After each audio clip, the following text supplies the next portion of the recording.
in your systematic. Okay, perfect. So let's get caught up real quick. Should be able to get caught up rather quickly with what exactly is happening. All right, so pretty much court started about like an hour ago. The judge did say, hey, I see you burnt the midnight oil over the weekend, okay? Essentially, again, Diddy's lawyers, because he has like 9 of them, they're trying to make sure that this doesn't turn into the hearsay case. So essentially, they're asking the judge, certain things should not even be admitted. The judge brings up DNA samples or DNA questions. The AUSA says, well, we want to bring on this investigator. His name is Jimenez. He has knowledge, and it says the knowledge of his is extremely limited. I don't know what that means. The judge says, but didn't he ask the serologist if the DNA test was done? The AUSA says, yeah, but not the results. So it looks like they're going to bring on an investigator, which is probably a detective, but the detective is going to refer to a specialist about the results of the DNA if they did get a swab or whatever. And the judge is saying, well, was the test done? And they're saying it looks like the results aren't easily, deciphered. So they want to bring on this specialist. AUSA says there's a partial profile from the glass bottle in the car. The investigator does not know what it means. The judge says, you don't object to the report coming in? Only what Mark Agnafilio would ask? The AUSA says, we do object to the report coming in. Okay? So it looks like this is a whole clusterfuck of things. They're saying that, and I'm trying to interpret it here on the fly. It appears that Agnafilio is saying, we want to bring, if you guys are going to go down this arson route, there was a report and a DNA result report that we got turned over that we want to submit into evidence. And the AUSA is saying, yeah, you can, but we want to put an expert on the stand to analyze it or to be able to break it down because our detective can't break it down. It's the same type of show. It's like the Tory Lanez case, right? Let me explain. The DNA profile says Diddy's DNA is not on it, right? However, AUSA is going to try to say, well, that doesn't mean he didn't do it. Diddy's team is going to be like, Diddy's DNA is not on it. How are you accusing Diddy of doing this? The AUSA is going to say, yes, his DNA wasn't found, but it doesn't mean he didn't do it. And that's where you need an expert to kind of give the, hey, even though, the percentage chance of blah, blah, blah, or, it's very low, there's still a 5% chance, or they're most likely going to say is that because they got partial DNA, and they're going to talk about how DNA gets transferred from your hand to a bottle, and they're going to just talk about why they don't have enough DNA, why maybe DNA is missing, what does it mean with the results, but that could help the government have their case, okay? So it looked like they're arguing over a small point, but again, I think we've seen in the YSL case, and I don't know if you guys remember that, and also we saw in the Tory case, the majority of cases, and by the way, no, we definitely seen the YSL case too. The majority of cases that are won in court are won by making sure certain shit can't even get admitted in court. You don't argue it out. You don't just show up and be like, okay, y'all got the fucking smoking gun. The reason why YoungBoy stayed on house arrest for all that time, he was arguing. They were trying to take that shit all the way to the Supreme Court. They wouldn't listen to that case though still, but they took it to an appellate court about the memory card being admitted into evidence. There's a memory card that showcased YoungBoy holding a gun. The cops never seen YoungBoy having a gun. There's no proof of YoungBoy having a gun but what's on the memory card. So they fought for years to get that suppressed, because if that was suppressed, there is no case. So I only say that to say a lot of times it's very, very important for you to fight these cases in motions to admit or motions to suppress evidence rather than just deal with what is there. Okay? All right. Give me 1 second. All right. So we object to the report coming in. Agnafilio says he got the results back. If the DNA came back with Sean Combs' DNA, this investigation would have gone in a different direction. But it was consistent with a female contributor. So that's what the DNA test says. That whatever DNA they found, It was female. It wasn't male. So already Diddy's lawyers are saying, why are y'all blaming this on Sean Combs when the DNA points to a female? But then that's why they want to put a specialist on the stand to be like, hey, could somebody else's DNA have not been whatever? What about these partial DNA results? What do those mean? That's what they're trying to do. The judge says, I'm going to overrule the objection, but I'll hear you at sidebar after the direct. So they're going to allow Diddy's lawyers to bring in this report. AUSA says the DNA issue can mislead a jury. Agnifilo says we could prove this up, though, through the serologist. This is fair game for the witness, okay? The judge says for now the objection is overruled, so the judge actually sides with Diddy's team. And he says, what about his summary charts? When are they being offered? AUSA says some early next week, others along with our second to last witness before we rest our case. The judge says bringing in bank and phone records and text is okay, but some threads are already in. Okay. So the judge says it's going to leave us with the objection to Dr. Hughes. Is the U.S. going to respond? AUSA says yes. He says submit your response by tomorrow. Now, the Dr. Hughes is, hold on. Oh, okay. So look like Shapiro, which remember I told you this is the appellate attorney. She filed a motion, I guess, to exclude Dr. Hughes' testimony as a let's Google this for a second. Rorschach ink blot. Rorschach ink blot. What is that? Okay, it's a projective psychology test that could. Okay, I'm not too sure what that objection does, but we'll keep it in mind. All right, cool. Now they're talking about Kid Cudi's testimony. Should it be admitted? So now as far as Kid Cudi's testimony, which seems like an opinion. So the judge is even saying that. Seems like an opinion. You pretty much got up there and be like, yeah, I think Diddy blew up my car. Okay. How is it admissible given a requirement by Rule 701? Right? Let's look at Rule 701 federal. Rule 701 federal. It's a federal. No, that's not securities law. It's rule of evidence. Rule of evidence. Okay. If a witness is not testifying as an expert, testimony in the form of an opinion is limited to one that is A, rationally based on the witness perception, B, helpful to clearly understand the witness testimony or determine a fact in the issue, C, not based on scientific, technical, or any specialized knowledge within the scope. So even the judge is saying that shit was all opinion, right? Now they're gonna bring in the defendant, or not defendant. They're gonna bring in the jury. Okay, all right. So and by the way, Capricorn Clark is about to take the stand. Before we actually do that,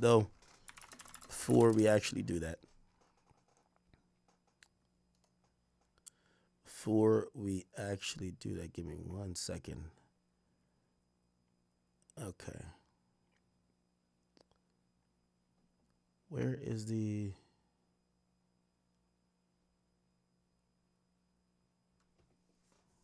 What was I trying to play? Sean Combs is on trial. A way that could be prejudicial, so he was able to do it. However, once trial comes, he had to turn this. I had sex with Cassie and Sean. Basically, he would remember there was a new interview with this guy. I'm gonna. There's a slight update with this, and then we're gonna get into Capricorn Clark. So just give me a few minutes, all right?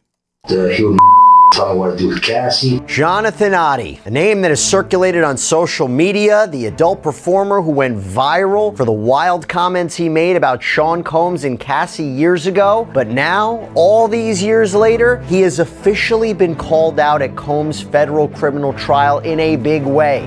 Portions of testimony have been dedicated to him. Let's talk about it. Welcome to Sidebar, presented by Law and Crime. I'm Jesse Weber. I had like 15 encounters, and I heard lots of business. Because what they would do is Sean talks a lot on the phone and on the TV with speakers and stuff, and I was like a sex slave, okay, for them. 7 years ago, when Jonathan Audi told that to authorities, no one really took notice, right? It was just the ramblings of a crazy person. But now, in 2025, when Sean Diddy Combs is on trial for federal sex crimes and his ex-girlfriend, Cassandra Ventura Fine, victim one in this case, testifies against him, claiming she was coerced into prolonged and elaborate sexual performances with male sex workers, yeah, we look at this a lot different. And in fact, we are looking at what Jonathan Audi said and himself a lot differently, considering he officially came up in testimony during this trial. Cassie talked about him quite a bit. By the way, I say Jonathan Audi. I've heard other people say Jonathan Odie. Haven't been able to get official confirmation on how to pronounce his last name, but I'm going to go with Jonathan Audi. Anyway, it has been quite a wild journey, okay? And you have to say, with her testimony, does it validate everything that he said? Maybe. Do you know Sean Combs? Puff Daddy? Yeah. P. Diddy, whatever you call himself. Yeah, go ahead. Yeah, he's part of what's called the Boule. The Boule is a branch of the Illuminati. Okay. It's the black people. Okay. Okay, maybe not everything, I don't know. But he did say at the time that he was paid to have sex with Cassie in front of Combs. And what is being said now in court? Well, before we even get into that, let me explain who Jonathan Audi is. So Audi is this former stripper who was taken into custody in May of 2018 after he allegedly fired a gun inside of the Trump National Doral Miami Hotel and Resort in the middle of the night. The Florida State Attorney's Office says that Audi fired shots in the lobby toward the chandelier, then draped a giant American flag across the front desk. He also apparently got into a shootout with police officers. Now, according to the Miami-Dade court, Audi faces 10 charges, multiple counts of attempted murder, aggravated assault, burglary. There really is no real update on his case. It's kind of been stagnant. He's still locked up. But I'll tell you what, when he sat down for a long interview with law enforcement after his arrest, during that interview, he brought up, unprompted, that he was Sean Combs' sex slave. Okay? It was a pretty wild allegation at the time, and again, nobody really took notice because this was years before Combs would ultimately be accused of all this, that he would be accused in multiple lawsuits of wrongdoing, before he would end up being charged with federal sex trafficking and racketeering and prostitution charges,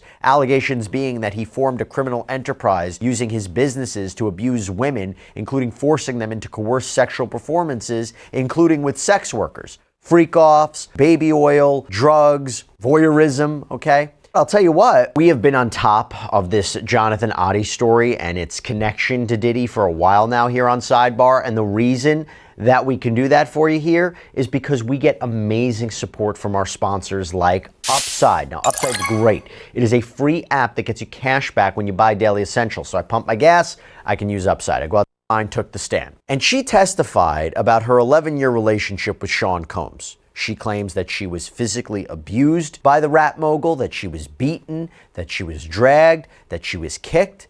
As we know, this was allegedly documented in 2016 hotel footage, photos of her alleged injuries, her testimony, the testimony of others like another male performer named Daniel Phillip, her former friend Kerry Morgan, Dawn Richard from Danity Kane, all corroborating testimony.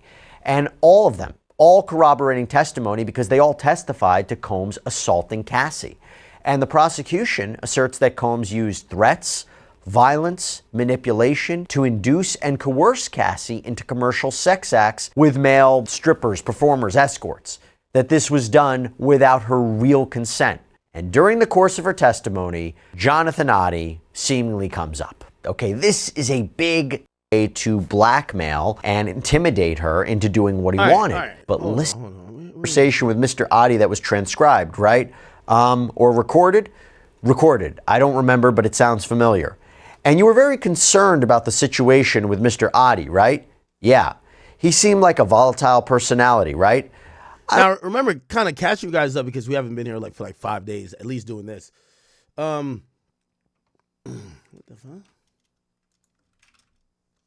Hold on. Oh, remember this guy? He said he started noticing certain type of like behavior with Diddy and Cassie, and he brought us a spy cam to record the entire sexual event. He said he put it on the table. He did the whole thing with the freak off. They got baby all on each other. They masturbate. Then they start doing oral. Then they have sex. Then Diddy sometimes jumps in. Then they go to another. It's a whole thing. We kind of know the steps to the freak off now. So the guy records it, and then supposedly it's kind of rumored that there's this other guy that sees it, and then that's when Cassie gets told about it, and Cassie starts going crazy. But also Diddy's trying to make sure that they get it back. He eventually gets paid $5 million for this. I don't know about volatile, I just didn't trust it. He was threatening to release a sex video of you, right? I don't know that he actually did that. I'm sorry. You don't know if he threatened to release the video? I don't remember. You just remember learning that he did have a video. I was in the room with him and I saw the phone up, and so I told Sean about it right after. But now, the guy didn't say it was a phone. What he said it was actually, he said he went to a spy shop. You were concerned that he was recording at the time, right? Yes.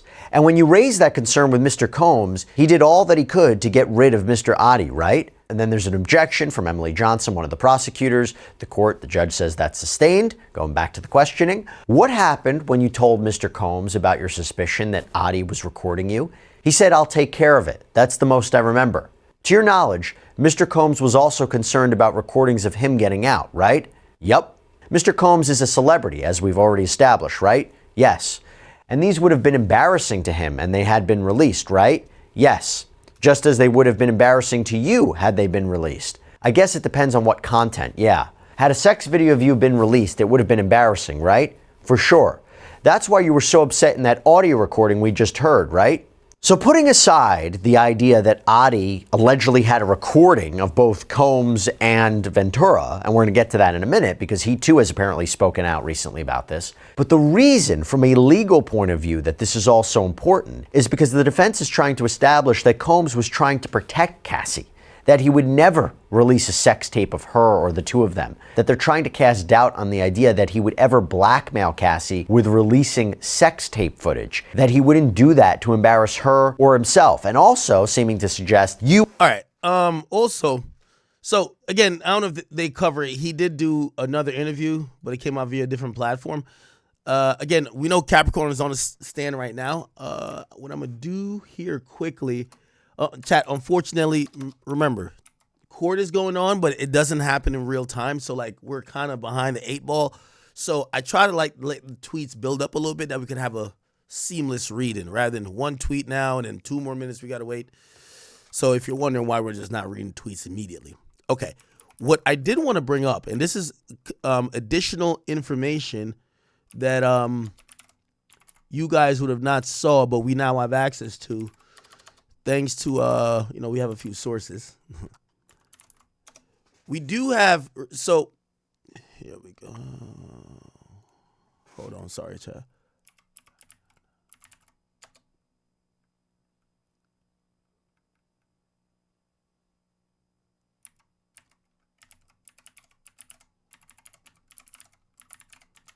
Okay, that should be it. Okay.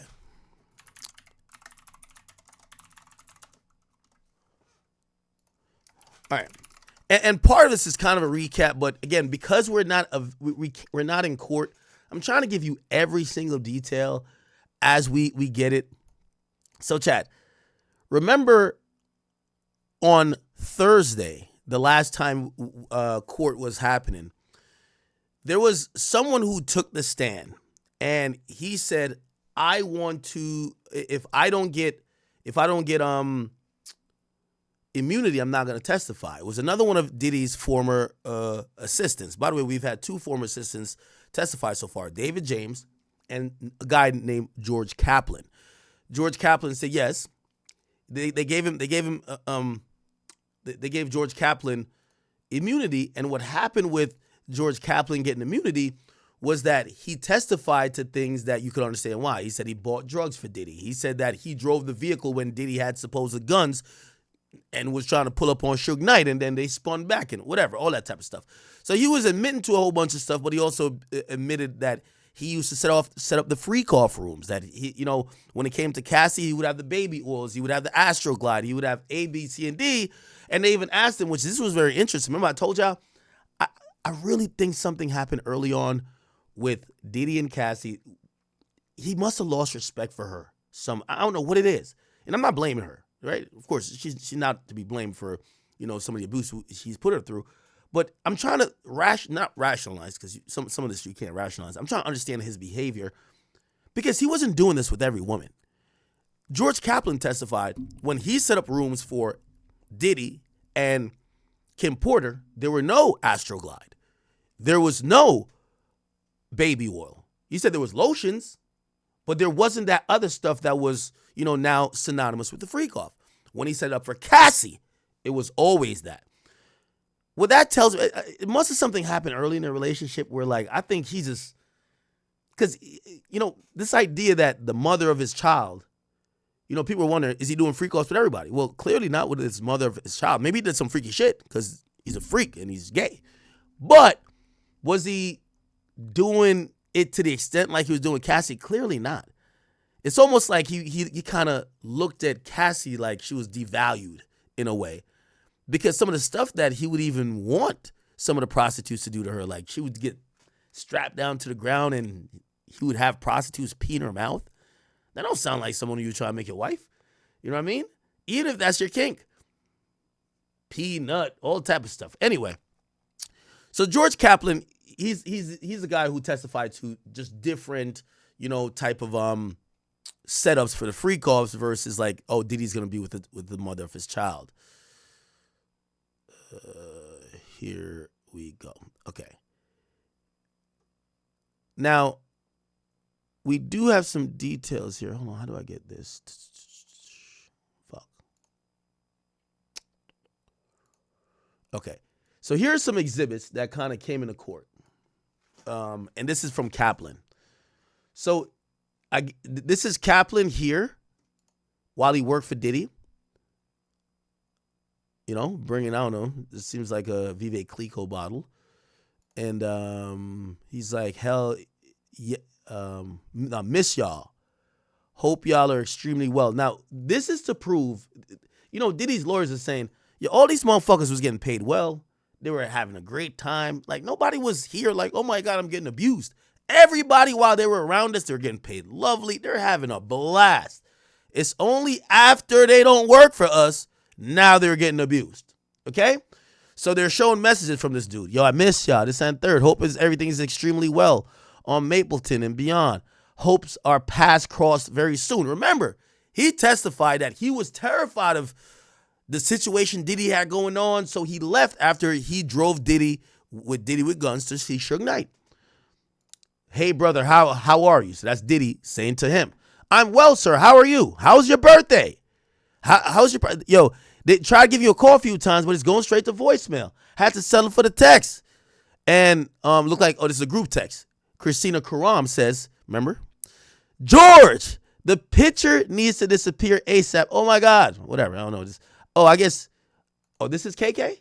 Oh, this was when she was younger. Holy, y'all seen her recently? She looks stressed out with that nigga Diddy. And she says, such a classic shot of the squad. Post-successful mascara locating.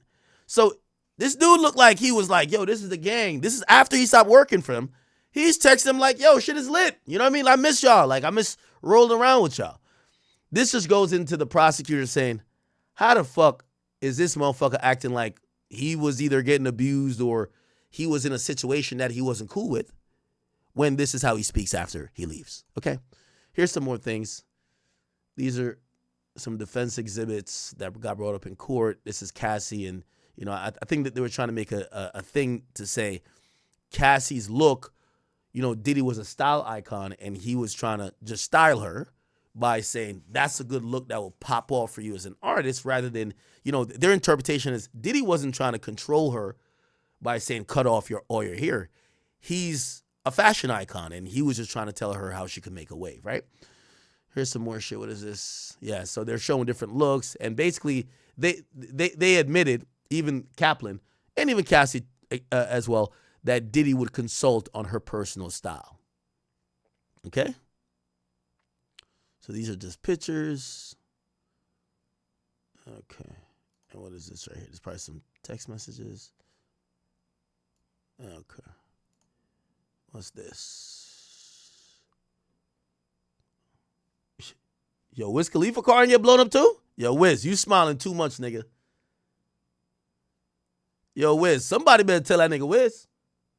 All that black and yellow bullshit you talking about, nigga. You about to have a black and blue eye because of Diddy. You better stop fucking with this bitch. Holy. All right. Oh, by the way, Cassie did a video with Wiz. Okay.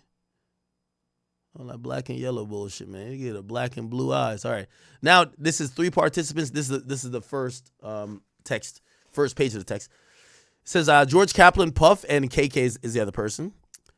Kaplan says, P, no possible words right now, so I'm not going to reach. I'm so sorry. Sending all my condolences. Basically, I guess this is about, 2016. So this is right after the death, I believe, of Kim Porter. So my thoughts are with you and the kids. So this is like 2 years after he's done working with them, right? My thoughts are with you and the kids. Wishing you immense strength. Please hang in there. I love you. Okay? This is Kim Porter pictured here. So I guess they're showing that this George Kaplan nigga is like, he claimed he had such a hard time while he was working for Diddy. But 2 years later, he's like, Diddy, man, yo, I'm sending my love. I know you're going through a tough time. Right after he quits, he's like, yo, I miss the gang. I miss hanging out with y'all. This was epic. So kind of showing that this nigga, like, maybe what he's testifying now to is not just whatever, right? Okay. Is that Rihanna? Oh, shit. All right. All right. All good, chat. So perfect. Let's go to Capricorn's, Clark's. And by the way, those are exhibits that came in Friday. So what's happening is that we're getting the exhibits. We're getting the exhibits later on. So we don't get them the same day, but we'll get them later on. All right. So here we go. So Capricorn Clark, again, another one of the assistants for Diddy. Diddy had multiple personal assistants. They all worked overlapping time periods. So, like, this is why they keep bringing up all of these people. Okay. So, call your next witness. Capricorn Clark is the next witness. Ask her, where do you grow up? She says, I was born in San Francisco. I moved to LA. Worked for Def Jam and then Death Row Records, a late 90s gangsta rap label. They asked her, they said, well, what's your relationship to Suge Knight? They said, well, he's actually the father of my friend's child. Then they said, well, but then you work for Sean Combs. She says, yes. He's over there in a blue sweater. So she points him out in court. I worked from him from 2004 to 2012. They immediately get to the bullshit. Were you kidnapped? She says, yes. AUSA says, when did you first meet Mr. Combs? Capricorn Clark says, when I first moved to New York City in 2002. We were super platonic friends. A headhunter said I should work for him as a personal assistant. I did until 2006. AUSA says, what were your duties? I said, well, I just had to shadow him and from the wake up. So, you know, as soon as he get up, whatever he was doing, she would probably just fetch coffee, do this, do that. Cool.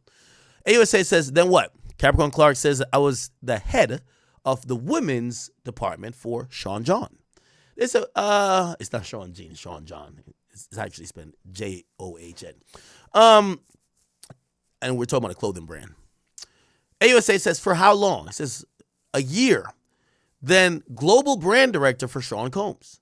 Name and likeness, due diligence to grow the brand. Then I was terminated until 2016 for Cassie Ventura.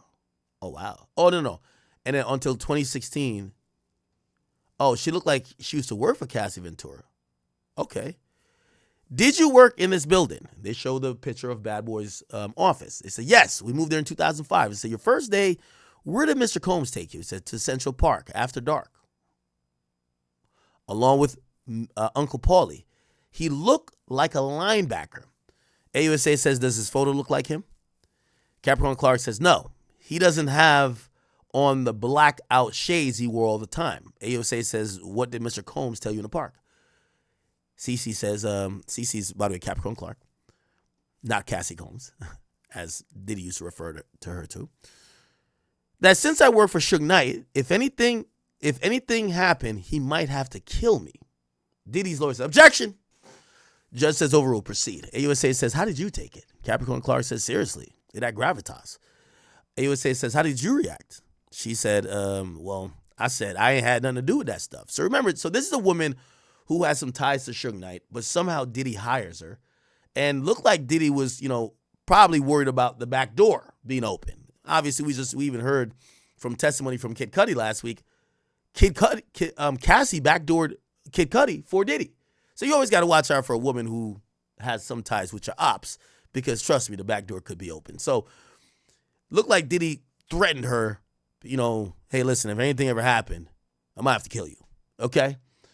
Now, again, to me, a lot of this stuff is like revealing. We always thought Diddy was a punk. So I don't know, like, if Diddy's like, what's his demeanor saying this? Is he joking? Is he whatever? But clearly she said she took it seriously, right?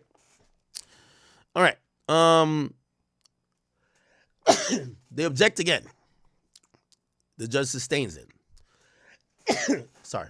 So Ms. Steiner, so by the way, this is AUSA Steiner that's operating. AUSA says, what was Paulie's role? So that's Uncle Paulie, the guy who said he looked like a linebacker. Capricorn Clark says, all aspects of Mr. Combs' movement to keep him safe. Then there was D-Rock, Roger Bonds, and Ruben. So these are security personnel, okay? By the way, we're going to hear these names a lot. The mere fact we keep hearing these specific names and they keep saying, is this D-Rock or is this Uncle Paulie? It tells me that the AUSA plans to call these people. So these people's testimony become more important when you get everybody before to say, oh, I know that guy. He was around. Yeah, he's the security guard. So I think that D-Rock and Uncle Paulie are going to testify. I don't know if Roger Bonds is going to testify, but he might, okay? It's the first time we've seen Ruben, but he was supposedly part of the security detail. Cool. AUSA says, who's D-Rock? You see, they keep asking the same questions. A good friend of Biggie Smalls. He was a running back type body. AUSA says, did you ever observe Mr. Combs with a gun? CC says, yes, in my home. And what do you talk about? Capricorn Clark says, Mr. Combs told Chris Light he had a gun, and he had a problem with 50 Cent. Oh, shit. Yeah, Diddy been trying to smoke that nigga 50. Yo, Diddy's like that? Now, granted, I don't know if, this makes it seem like Diddy's walking around the crib waving around a gun like, man, I'm going to kill that nigga fifth, man. That nigga keep fucking playing. I'm going to kill that nigga. That's how it sounds, but you never know. He might just have a gun on his person while talking about 50. Maybe not threatening 50 with the gun, but that's how it was interpreted, okay? That's how CC or Capricorn Clark is saying it. Okay, cool. AUSA says, were you ever accused of stealing? CC says, yes, jewelry. Now, remember this. We got to pause it here. There was a whole incident that happened where Diddy has lost some jewelry. I don't know if it was after a freak off or something, but you got to imagine, by the way, even when they went up in Diddy's crib, and that was the hard thing about parsing through evidence. That's why I think he's not charged with the gun charge. There's so many people that went in and out of Diddy's house. It's like, how are you going to say a gun or anything you find there is actually Diddy unless it's a video that showcases Diddy? So, what happened is that so many people come in and out. Remember, Diddy had multiple assistants, staff, cleaning crew, girlfriends, everything else, security. Someone stole his jewelry. He had Cassie doing some of the bidding. Looked like he definitely trusted Cassie in that sense, knowing she wouldn't steal from him. But Cassie hit up other people and said, hey, listen, Puff is a little mad, but if anybody took the jewelry, if y'all just return it, just drop it off, no questions asked, and everything will be cool. Everybody keep their job, blah, blah, blah, blah. Looked like that was not handled like that. Then she also said, remember I read some of these messages in the exhibits we had. Cassie said, Diddy wants to talk to everybody. So I guess he started doing individual interviews. He still didn't find it. Then the third step, right? So the first step was just drop it off, no problems. Didn't happen. Yo, I want to talk to all y'all individually. Then the third thing was he brought in a lie detector test. And he started doing a lie detector test with everyone. So it looked like he was accusing even his assistants, right? Even his assistants. Now, I think he might have did one on Cassie too. But everybody had to go through this lie detector test, including the security. So that's why when they said, were you accused of stealing? Say, yes, jewelry. It had been given to me. It was on a loan. So Diddy, which is kind of, it's, commonplace that these guys, they'll take out jewelry from a jeweler, and sometimes they won't pay in cash or they won't pay at the same time. They'd be like, oh, I'll pay you over time, and then sometimes they go back and swap it out. Jewelry, a lot of times, these jewelers look at it, especially with celebrity clients, like it's like leasing a car. Like some of them rather you not pay in full, right? Because here's the thing, you pay in full. Like, for example, I bought my jewelry, I paid in full. That jewelry, like, I hope he ain't listening. He been trying to get me to come back to him to come cop something else. Nigga, I'm trying to stay out the jewelry store. You get what I'm saying? But if you are on a payment plan, you know what he gonna do? Yo, listen, I'll just add 20 more thousand to the thing. Come get this newer piece. Like, your shit is outdated now. We got this newer shit. So what pretty much happens, you just keep paying the guy. You keep paying him. That's a great business model. You get what I'm saying? You know, they always say the best businesses are the ones that people got to come back all the time, not the one-stop shop. You come one time, you'll never got to come again. Pause. So pretty much what happened is that the jewelry was loaned, or, you know, it's probably something he was doing payments. And the reason why I explained the whole way you can get jewelry, Diddy's a billionaire. He got the money. But, you know, whatever. Anyway, so it looked like the jewelry wasn't fully paid for, and AUSA says it went missing. CC says yes. AUSA says, what did you do? Capricorn Clark says, well, from Teterboro, I called 1440 and told him to lock it down. This is like a code? Now, looked like Diddy must have figured this out so Teterboro is pretty much only known for this private executive airplane, airport facility where if Jeff Bezos, Elon Musk, I don't think the president lands there anymore. No, actually, Trump will land there, but not as the president of the United States. I think he goes to somewhere else when he's coming to New York. Basically, anybody who flies in private jet lands at that one airport. It's in Jersey. It's very close to New York, though. It's like 5 minutes. And, so it looked like they must have figured it out at the fucking airport. She said she called a 1440, told him to lock it down. So maybe she's calling the places they just came from, maybe the Hamptons, maybe the Star Island Mansion, maybe LA. It's like, yo, yeah, everybody lock it down. And so what did Uncle Paulie do? He questioned me for 3 hours. Okay, so it looked like Uncle Paulie was a little bit trusted because he was doing the questioning. So did you go home? Capricorn says, yes, to Queens with Uncle Paulie. He searched my house. Damn, Diddy's on business. He searched her house? Where did Uncle Paulie take you? Said 1710 Broadway. That's where, like, one of the bad boy offices were at. It was dilapidated. It was being fixed up, but I didn't know that. Uncle Paulie took me to the 6th floor. The door was locked behind us. There was a 6-foot folding table and a heavy-set man. Oh, this was the interrogation. Yo, Diddy was on some movie shit. Like, yo, be like, yo, where are we going? Just be quiet. They go up the elevator. You walk in. The door just shuts. You're like, what the fuck? Yeah, that's what's going on. All right, bet. Could you describe him? He was like 5 of me. It was like 2 linebackers. He was chain smoking. Did Paulie stay? No, he intermittently came back. It's like they brought her to like an interrogator or somebody to scare her. What did the heavy-set man say? Oh, that's a lie detector test. Never mind. I was there to take a lie detector test. What did he say would happen if you failed the lie detector test? That they would throw me in the East River. Diddy has some of the best threats, man. I'm gonna throw your ass off the balcony. I'm gonna throw you in the East River. Somebody gonna come up missing. Nah, Diddy's on timing with his threats. I gotta get better at my threats. You gonna be missing a pinky toe. Like, your Diddy's on timing. All right. The judge says, Ms. Steiner, you may proceed. Looked like they paused for a second. There was a sidebar. Then they came back. All right. So Ms. Steiner, you may proceed. AUSA says, yo, what was his demeanor? Capricorn Clark says, very serious. I was terrified. Said, did you want to be taking a test? Says, no, I was afraid. Said, how was the test? So there was wires on me and they questioned you. Did I steal? Says, did he tell you the results? Says, he said to calm down, that he couldn't get a good reading and he might have to throw me in the East River. Holy shit. I don't know why I'm laughing at this. Anyone else in the building? Said, not to my knowledge. Could you leave? No. Paul Lee said no. AUSA says, what did Paul say at the end? Capricorn Clark says that he'll come back the next day to figure it out. Figure it out. We started again. Another lie detector test in the same location all day. Were you free to leave? Nope. Now, chat, that might be going towards prove the kidnapping statute. This is telltale sign of kidnapping. There's some type of force or prevention from you leaving. Also, this would fit under the RICO. By the way, Diddy's one of the predicate offenses is RICO kidnapping. This would actually be that. I couldn't leave. He had his employees prevent me from leaving, and he gave the instructions through his organization that kept me there against my will. Okay.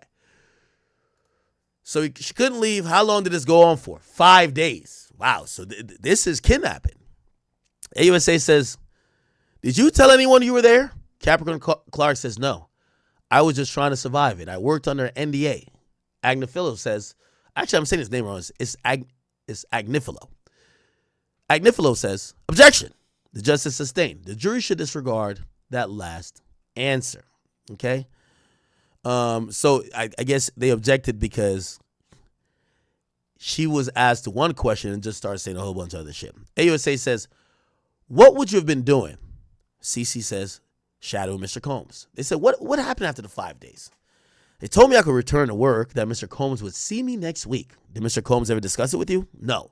So it looks like Diddy never really confronted her directly, but it happened to her, right? But he had security do the bidding, which, again, goes into RICO.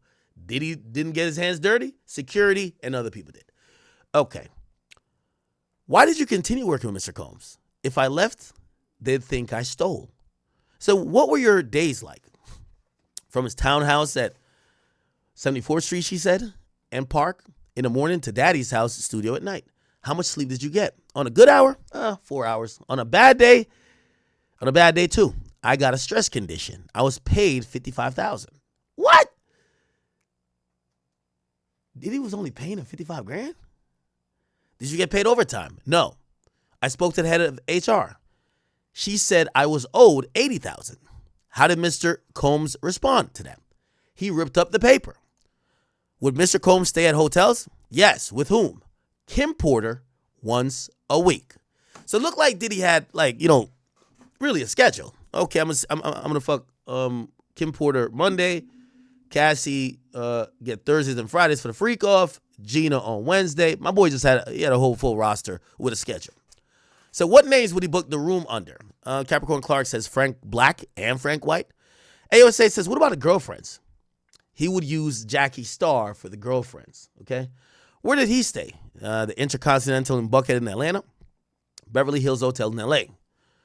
By the way, what you should also know, hold on. Give me 1 second because I think this is a thing. Never mind. I was trying to compare the hotels that he would stay with Cassie versus the hotels he would stay with Kim to see if there's any upgrade, but he does Intercontinental anywhere, right? Right? Yeah. Okay, all right. Let's keep it going. Capricorn Clark says, a camera. Okay, all right, no. Okay, they said, what were in his bags? A camera, small bottles of baby oil and lube, cameras every time. What would you be doing? Watching TV, ordering room service, keeping up on sleep? Afterwards, I sweep the room for anything got left behind. So this is the second person. So the last person, Kaplan, he admitted that he used to clean up the freak off rooms. This guy's saying he used to clean up too, right? Or this woman, actually. Capricorn Clark's a woman. Afterward, I sweep up the room for anything left behind. Any damage? It was always baby oil. So it looked like baby oil. They was having a slip and slide up in that motherfucker, right? AUSA says, how frequently would Mr. Combs stay in a hotel with Cassandra Ventura? He said, or she said, Capricorn Clark says, once a week. So he stayed there once a week with Kim Porter, once a week with Cassie. I'm telling you, it's very clear and blatant to me. Diddy would give his women days. Like, okay, this day is for her, this day is for her, okay? He says, like, once a week at the Le Hermitage, the London, and the Intercontinental for several days. So it looked like he would stay with Cassie for several days. And this is kind of going back into what I'm thinking. He would just go probably have regular clean sex with Kim Porter. That's the mother of his child. He's not trying to denigrate her. He wasn't trying to have people pee on her, nut on her pussy to wipe and smear on his nipples. But when it came to Cassie was like his fun. So the Diddy and Cassie situation has been getting freakier and freakier by the day. The more and more I hear about these allegations, Diddy is a freaky man, the king of the freak-offs. And Cassie, you feel me? She was young, vulnerable. But like what Ak said, she could have left. Like, Diddy was not holding her. Well, this is what's hard for me. Allegedly, Diddy wasn't holding her hostage, but she said on the video that came out in the hotel where he hit her over and drug her back, she was trying to leave one of the freak-offs. And Diddy said, "Oh no, you're not gonna leave the freak-offs. You got it. Yeah. Wait till the dude, bust a nut, allegedly. Then all over you, then scrape it off, go in the other room and rub it on my nipples." That's what he wanted. It sounds so crazy to say, but that's what Diddy wanted. Like, we seen him in the robe. I thought he was just fresh out the shower, but allegedly he was probably butt naked. I'm surprised it was no baby oil on her or him, or she wiped it off. That's why he was so mad it was no baby oil on. Hey man, I genuinely feel bad for Cassie. I feel bad for her husband too, because he has to be in court and he's listening to all these things. And I don't really think Cassie's lying about anything. Like, Cassie just seems like a nice girl, probably like gentle, innocent, like, and she just wanted a career. Like, man, I'm struggling here because I want to be very, very honest about everything, like my point of view. I don't think Diddy was the best of best people, and I think everything he did to Cassie was wrong, and it was definitely manipulative and all that stuff.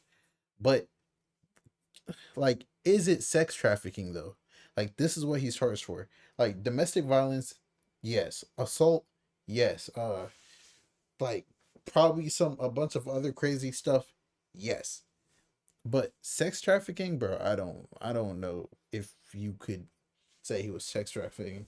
But it's only day 2 of the trial. And I'm gonna be very, very unbiased about every single thing I say. It's day 2 of the trial. Diddy is he's there every day. They say that he's looking white as hell, he's gray as hell. He's, you feel me? They said he was looking at Cassie the whole time. But day 3, 4, 5, 6, 7, we don't know what's gonna happen. Maybe 2 weeks later, there might be someone else taking the stand, and we don't know how that's gonna go. Maybe like 3 days later, there's gonna be a new person taking the stand, and they just expose everything about Diddy. Like, we don't know fully everything Diddy's done yet. Like, there might have been men that he was having free calls with. Like, I ain't gonna lie, bro. Like, Ak was the line about what he said. Diddy should just came out and said that he was a flexible, bro. He should just said he was bisexual, bro. Like, I'm not gonna lie. And what Ak said, bro, all these rappers gotta come out who was around Diddy, like really, really hung around Diddy and was like really cool with him. They need to come out and like, yeah, bro. You gotta defend yourself, your integrity. You feel me? But your boy Big Ak News. Make sure you like, comment, subscribe. And do you feel like Diddy's innocent, or do you feel like he's guilty? And we're talking about sex trafficking. Like, we're not talking about is he a good person or not. Do you think he's guilty of sex trafficking, Cassie? It's your boy Big Ak News, and I'm out.